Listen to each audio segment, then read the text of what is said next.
Hello everyone. Welcome back to our channel. అందరూ ఎలా ఉన్నారు?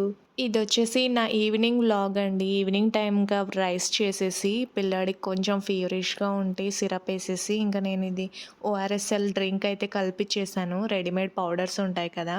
విత్ వార్మ్ వాటర్‌లో కలిపేవి. అవి కలిపిచ్చి బాబుకిచ్చేసాను, తాగాడు. ఫీవర్ టైంలో ఏవేవి తినకూడదో అవన్నీ తినాలనిపిస్తుంది మా పిల్లలకైతే. ఎక్కడ లేనివన్నీ గుర్తొచ్చేస్తూ ఉంటాయి. టీవీలో ఏం కనిపించినా అదే తినాలనిపిస్తుంది మమ్మీ, ఇది తినాలనిపిస్తుంది మమ్మీ అంటున్నాడు ఈ ఫీవర్ టైంలో అయితే. ఇంక ఇవన్నీ కాదు, నాకు ఆమ్లెట్ తినాలనిపిస్తుంది అంటే వెంటనే వేసిచ్చానండి ఇద్దరికీ. రైస్‌లో కూడా ఆమ్లెట్‌తోనే తినేశారు. ఇంకా ఈ 2 డేస్ నుంచి అసలు స్నాక్సే అడగొద్దని చెప్పేసాను. 2 డేస్ కంపల్సరీగా సిరప్ వద్దనకుండా వేసుకుంటే 2 డేస్ తర్వాత ఏం కావాలన్నా కొనిస్తానని చెప్పడంతో అస్సలు అల్లరి చేయకుండా, గోల చేయకుండా సిరప్స్ అయితే తాగేస్తున్నాడు. లేదంటే చాలా గోల చేసేస్తూ ఉంటాడు వద్దు అనేసి. హెల్త్ బాలేనప్పుడు ఏదైనా సిరప్ వేయాలంటే అసలు నాకు హెడేక్ వచ్చేస్తది. అంత ఈజీగా అస్సలు తాగరు. చిన్న పిల్లల లెక్క గోల చేస్తుంటారు చేదుంటదనేసి. కానీ తప్పదు కదా! వేస్తేనే సెట్ అయితది. అందుకే ఎప్పుడు ఇంట్లో అయితే స్టాక్ ఉంటాయి. ఒక చిన్న మెడికల్ స్టోర్ లాంటిదే మెయింటైన్ చేస్తుంటా నేనైతే ఇంట్లో. పిల్లలకి ఎప్పుడైనా సడెన్‌గా ఒంట్లో బాలేకపోయినా అప్పుడప్పటికి హాస్పిటల్ ఎళ్ళడం అస్సలు అవ్వదు కదా! సడెన్‌గా ఎప్పుడు ఎలా ఉంటదో తెలీదు పిల్లలకి. అలా అని అన్ని రకాల సిరప్స్ రెడీగా ఉంటాయి. అవి కూడా డాక్టర్ రికమెండ్ చేసేవే తెచ్చి రెడీగా పెట్టేసుకుంటాను ఇంట్లో. సో, అలా రెడీగా ఉంటేనే కదా సిరప్స్, మనకు టెన్షన్ కూడా ఉండదు. అప్పటికి కోల్డ్ వచ్చినా, ఫీవర్ వచ్చినా ఇమ్మీడియేట్‌గా సిరప్ తీసి వేసేయొచ్చు. అందులోనే ఎక్స్‌పైరీ డేట్ చెక్ చేసి వేస్తూ ఉంటాను ఎప్పటికప్పుడు. ఇంకా ఫీవర్ అని చెప్పేసి చిన్న బాబునైతే 2 డేస్ స్కూల్‌కి పంపలేదు. పెద్ద బాబు ఒక్కడే ఎళ్తున్నాడు ఈ 2 డేస్. ఇంకా నెక్స్ట్ డే ఇడ్లీ, చట్నీ చేయాలనేసి నేను ముందే ప్రిపేర్ చేసి పెట్టుకుంటున్నాను. ఇవి పల్లి ఫ్రై చేసి పెట్టుకుంటాను. ఆల్రెడీ నేను ప్రీవియస్ వీడియోస్‌లో కూడా ఒకసారి చెప్పాననుకుంటా మీకు. అప్పటికి పల్లి ఫ్రై చేసి అవి చల్లారిన తర్వాత పొట్టు తీసి మిక్సీ పట్టుకోవడం అంటే అస్సలు అవ్వని పని కదా! సో, ముందే ఇలా ఫ్రై చేసి పెట్టుకుంటే రెడీ టు కుక్ అన్నట్లుగా ఉంటాయన్నమాట.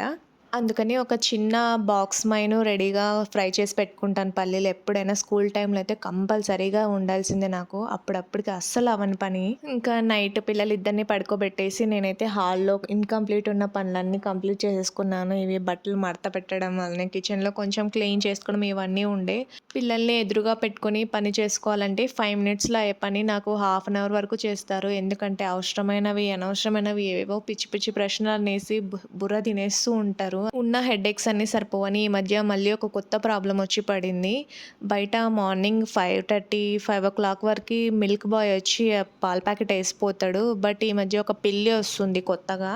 మిల్క్ ప్యాకెట్ పెట్టడం కోసమని నేను డోర్‌కి ఒకటి కవర్ అయితే స్టిక్ చేసి పెట్టాను. బట్ లాస్ట్ టైమ్ అయితే పిల్లి ఒక పాల ప్యాకెట్ మొత్తం తాగేసింది. నేను బయటికెళ్ళి తీసుకునేసరికి మళ్ళీ నెక్స్ట్ డే ఉంటదేమో అని భయపడ్డాను. అయితే లేదు. మళ్ళీ అప్పుడప్పుడు తిరుగుతూ ఉంటది డే టైమ్‌లో.